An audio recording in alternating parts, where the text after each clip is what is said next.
आजची सुरुवातच शिवच्या उठण्याने झाली. अश्विनी का हसत होती तेच कळत नव्हतं. मग पटापट सेल्फी काढून घेतली. परशान लखन मी फोटो काढून घेतला. शिव काही शाळेत जात नव्हता म्हणून त्याला चिप्सचा पुडा घेऊन दिला. रामकृष्ण हरी मित्रांनो, मी मंगेश सपकाळ. आता मस्तपणे आम्ही बळीच्या हॉटेलमध्ये आलो. परशान आणि मी पाव वडा खाऊन घेतला. नंतर शालिक भाऊच्या दुकानामध्ये आम्ही थांबलो. शालिक भाऊला लय काम असतं बरं का. आता सकाळचे 11 वाजले होते. उशीर पण खूप झाला होता. भूक पण लागली होती. अश्विनीचा फोन येत होता जेवायला या. मग काय पटापट जेवायला आलो. जेवण करून घेतलं. नंतर शिव अंगणवाडीतून आला. अंगणवाडीच्या मॅडमने त्याला चित्र जोडण्याचा खेळ दिला होता. आता मस्तपणे शिव मी फोटो काढून घेतला. राधिका, प्रिया, श्रुती आणि शिव आमच्या लग्नाचे फोटो बघत होते. पण शिव म्हणत होता मी कुठे आहे. नंतर शिव पुन्हा म्हणतो मी भोकरदनला गेलो होतो का. आता दुपार झाली होती. महिला मंडळांनी मस्तपणे आता शिरा बनवला होता. सर्व सहपरिवाराने मस्तपणे शिरा खाऊन घेतला. आता आलो होतो आमच्या शेतात. हे आमचं शेत आहे बरं का. संध्याकाळच्या टायमाला लय भारी वाटत होतं.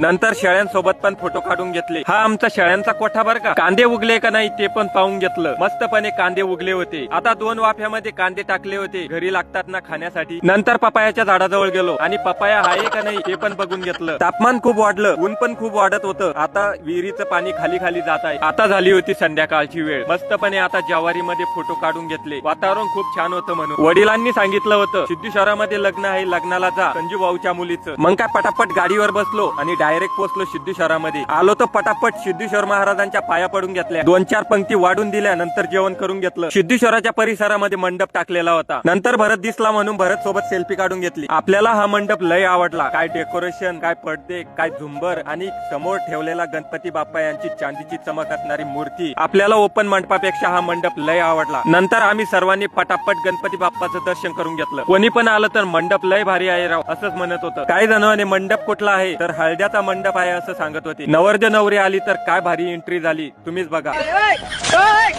वडिलांनी आहेर करायचा सांगितला होता. पटापट आहेर करून दिला. आहेर करून मस्तपणे आता रुमाल आणि एक ताट मिळालं होतं. चला तर मग आता घरी. घरच्या महिला मंडळांनी 5 वाजता गुल्फ्या सांगितल्या होत्या. आता वाजले होते 8:30. मग काय पटापट गुल्फी घेतली आणि घरी गेलो. घरी आलो तर शिव वाट बघत होता गुल्फ्या केव्हा येणार आहे म्हणून. शिवने पिशवी घेतली आणि सर्वांना एक एक वाटून दिली. मग तुम्हाला हा व्हिडिओ कसा वाटला. व्हिडिओ आवडला तर व्हिडिओला like, follow, share. Ramkrishna Hari.